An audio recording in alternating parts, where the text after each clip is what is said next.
If you like beef, pork, chicken, or seafood, then you're in the right place because it's all in this video today. Stay tuned.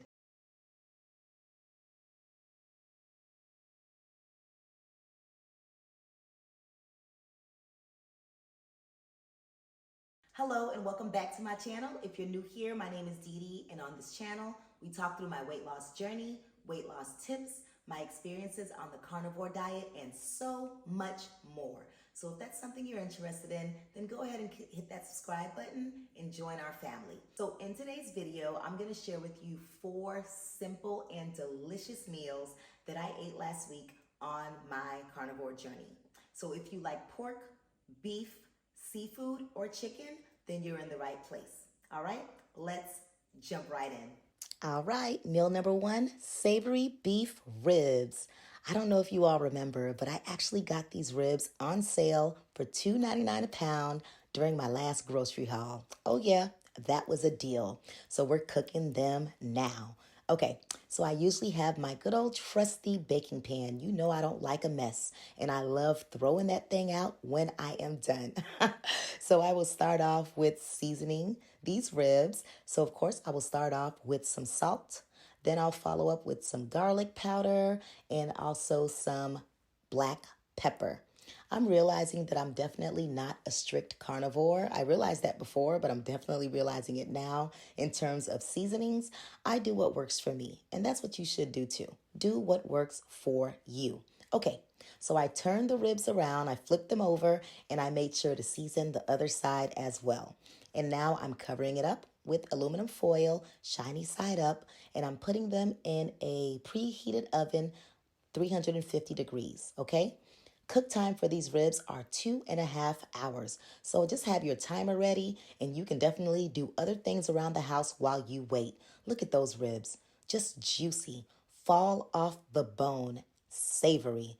Oh my gosh, please give this recipe a try and let me know how it comes out. Savory beef ribs. Okay, meal number 2, we got some Sizzlin garlic butter shrimp. All right, so I grabbed some extra large raw and peeled shrimp from the store. I flash boil them typically for about 3 to 4 minutes. I just love for them to get a little bit of color before I start sauteing them in the pan. I have my pan going with my stick of butter, and I'm putting about 2 tablespoons of minced garlic, a little more, a little less of minced garlic into the pan. And right now I'm just going ahead and I am mixing that shrimp up. You can see they really shrunk up.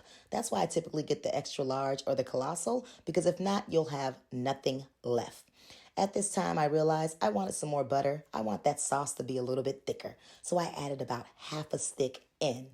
And at this moment in time, you will see that I am being a little bit greedy. I'm grabbing a shrimp and I'm tasting it. And it was at that moment I realized I'm busy filming and I didn't even season up my shrimp. So I am adding in some black pepper, some garlic powder, and also some salt. And I am mixing it vigorously because I'm thinking I got to get this seasoning into this shrimp, okay? Total cook time for this meal is about 20 minutes. 3 to 4 minutes to flash broil, and then about 15 minutes of cook time on the stove. You'll see there that the butter is really thick. And of course, I'm going to put a little bit of that minced garlic and buttery sauce all over the shrimp. There you go, sizzling garlic butter shrimp. Meal number 3, butter bronze pork neck bones. Gotta love some neck bones, so I grabbed me a pack from the store. Okay, I typically put them in a pot on the stove, and then I boil them for about an hour, right? I put some salt, some black pepper, of course, and garlic powder. You already know my staple seasonings. And I just boil them like I shared for about an hour before putting them in the baking pan. I used to love pork neck bones in my previous life before I started carnivore with some collard greens and some cabbage. Oh man, they were delicious. So I decided to just have them anyway without the other stuff. So here I've seasoned my butter with some total seasoning, black pepper, and garlic powder. And I've added the pork neck bones into the pan along with my half a cup of water to get that juices flowing with that butter. And then I place them in a preheated oven of 400 degrees. Okay? You set your timer and then you wait about an hour and then you grab your meal and you flip those pork neck bones around. I love cooking meals that take about an hour or 2 hours because I can go help my daughter with homework. I can do chores around the house, and then I just grab the meal when the timer goes off and we are good to go. 45 minutes later, after flipping them over, these pork neck bones are done. Okay? Now it's time to plate them. So I'm just going to go ahead and place them on a plate. And then, of course, I'm going to grab some sauce and put them all over those neck bones. Get that buttery goodness flowing through them, okay? There you go. Butter bronze pork neck bones. Give this a try and definitely let me know. And the last meal, butter-baked Bliss wings. These wings were a hot topic in my home that night. I could barely get some, so I had to heat up some leftover steak that I had to finish off my second meal, okay? So after rinsing the chicken wings, I go ahead and place them into my buttered pan as normal. And then I start the seasoning process, of course, with my staple seasonings, my black pepper, my garlic powder, and my salt. But for some reason, I was feeling a little spicy that night, okay? Spicy spice. So I added some cayenne pepper. Oh yeah, that'll give you some spice.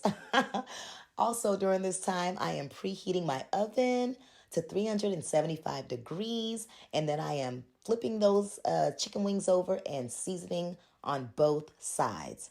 Now I'm going to go ahead and add the water to make sure that I am added to the buttery juices, right? I'll have enough sauce at the end. And then I place my pan into the oven, okay? Now go do a little something else around the house, and 45 minutes later, come on back and flip those wings, okay? You want to make sure it's cooked on both sides and it's nice and brown, okay? Put them back in, set your timer, and then you come on back. Now, the key here to nice brown butter bliss chicken wings is to adjust your settings, right? Switch it over from bake to broil. So you broil one side for about 3 minutes. Don't broil it too long, right? You don't want burnt wings.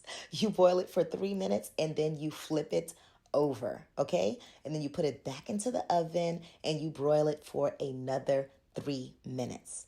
After you're done with that, your wings are done. You know I love to baste everything I cook in the oven with that buttery sauce before plating it and after plating it, right? You'll see me doing it here as well. But that's it. You're ready to eat dinner. Okay? Give this one a try as well. Butter baked Bliss wings. As always, thank you so much for watching. See you in the next video.